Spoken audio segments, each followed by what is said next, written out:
Hooks law म्हणजे stress directly proportional to strain.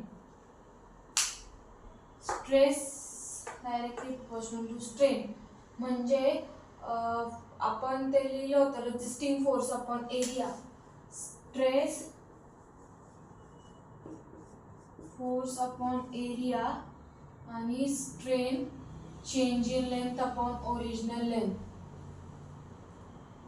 So ह्या दोघांचा रेशिओ म्हणजे याला आपण घेतो P अपॉन A. तर P upon A upon change in length upon original length. E म्हणजे modulus of elasticity. Modulus of elasticity. So modulus of elasticity is equals to stress upon strain म्हणजेच Hooke's law. मग modulus of elasticity is equals to stress upon strain. Formula काय आहे? Deformation. Delta L is change in length.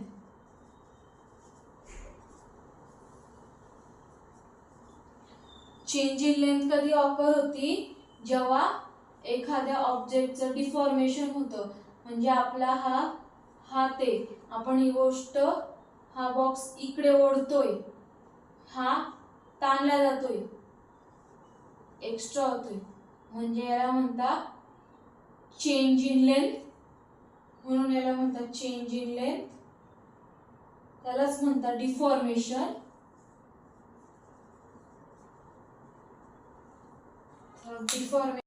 आपला question आहे determine elongation and stresses. आपल्याला दिला E 210 gigapascal. E 210 गीगापास्कलला megapascal मध्ये convert करण्यासाठी 210 × 10⁻³ MPa E दिलाय. AB ची लेंथ दिली आहे 200 mm, त्याचा डायमीटर आहे 40 mm. BC ची लेंथ दिली आहे 230 mm, त्याची डायमीटर दिली 30 mm. CD ची लेंथ दिली 200 mm, त्याचा डायमीटर आहे 20 mm. हा फोर्स आहे, पुल होतोय 10 किलो न्यूटन जाती. किलो न्यूटनला न्यूटन मध्ये कन्वर्ट करण्यासाठी 10⁻³ नी मल्टिप्लाय करायचं. तर हा होता आपला डायमीटर 40 mm AB चा. डायमीटर BC 30 mm आणि डायमीटर CD 20 mm, तर तो हा CD चा 20 mm. लेंथ ऑफ AB ची लेंथ 200, लेंथ ऑफ BC ची लेंथ 230, लेंथ ऑफ CD ची लेंथ 200. तर आपल्याला आता डायमीटर वरून आपल्याला हा फॉर्म्युला दिलेला होता. हा area is equal to π/4d². तर आपण त्याच्यावरून एरिया ऑफ AB काढून घेऊ. Area of AB π/4d of AB म्हणजे π/4. आता आपण घेऊ शिफ्ट दाबून π/4 मल्टिप्लाय बाय AB चा स्क्वेअर म्हणजे 40 चा स्क्वेअर. आपला आन्सर आला 1256.63. 1256.63 mm². Area of BC π/4 BC. π/4 BC म्हणजे 30 चा स्क्वेअर. π/4 × 30 चा स्क्वेअर. त्याचा आन्सर आलं 706.85 mm². Area of CD 20 mm आहे, तर π/4 × 20 चा स्क्वेअर. आन्सर आलं 314.15 mm². आता एरिया पण आला. आता आपल्याला काढायचं PL/AE. आता आपण काढू फर्स्ट याच्यासाठी. मग delta L of AB is equal to P. काय दिला आहे? 10 × 10⁻³ इंटू L. ची व्हॅल्यू काय आहे? 200 डिवाइड बाय A. ची व्हॅल्यू काय आहे? 1256.63 इंटू E ची व्हॅल्यू काय आहे? 210 × 10⁻³ मग आपल्याला डेल्टा एल ए बी काढायचा आहे. हे सगळं कॅल्सी मध्ये टाकून आपला आन्सर येईल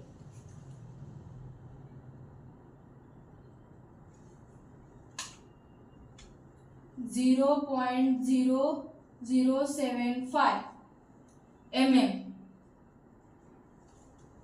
सेम काढायचं डेल्टा एल बी सी 10 × 10⁻³ याचं किती 230 डिवाइड बाय 706.85 इंटू 210 इंटू 10⁻³ इकडे पण 10⁻³ मग लेंथ ऑफ BC येईल 0.015 mm. हे आली length of BC.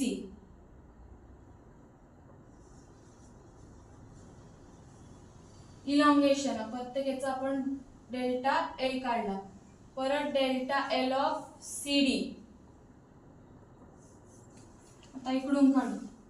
Delta L of CD 10 × 10⁻³ multiply by length. Length परत आपली आहे 200 डिवाइडेड बाय ए. ए ची व्हॅल्यू 314.15 इंटू 210 इंटू 10⁻³ याचं कॅल्क्युलेशन करू. 10 × 10⁻³ into 200 divided by 314.15 into 210 into 10⁻³ याचा आन्सर आलं डेल्टा LCD इक्वल टू 0.030.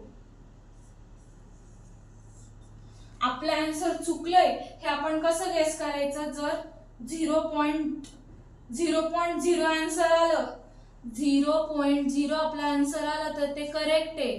जर 0च्या पुढचा नंबर आला 1 आला तर आपला आन्सर रॉंग येईल. आपला आन्सर पाहिजे 0.0 पुढे काही असू दे फक्त 1.01 असा आन्सर चालणार नाही.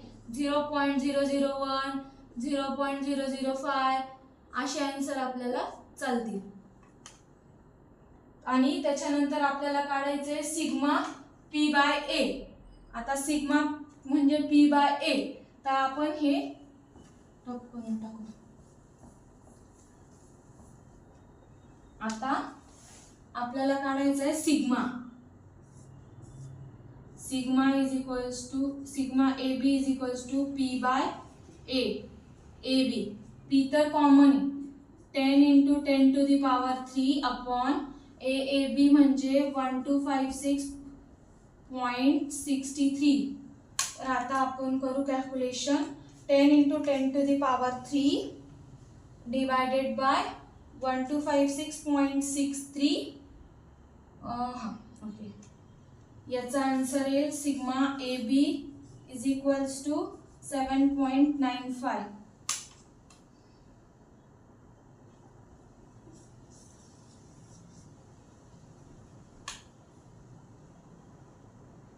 परत sigma BC is equals to 10 × 10⁻³ divided by 706.85 divided bye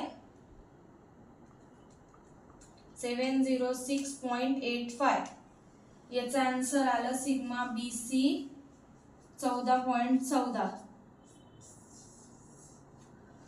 तसंच sigma CD 10 × 10⁻³ divided bye 314.15 sigma CD ची व्हॅल्यू आली 314.15. याचा आन्सर आलं 31.83. तर असं प्रकारे आपलं न्यूमेरिकल सॉल्व्ह झालं.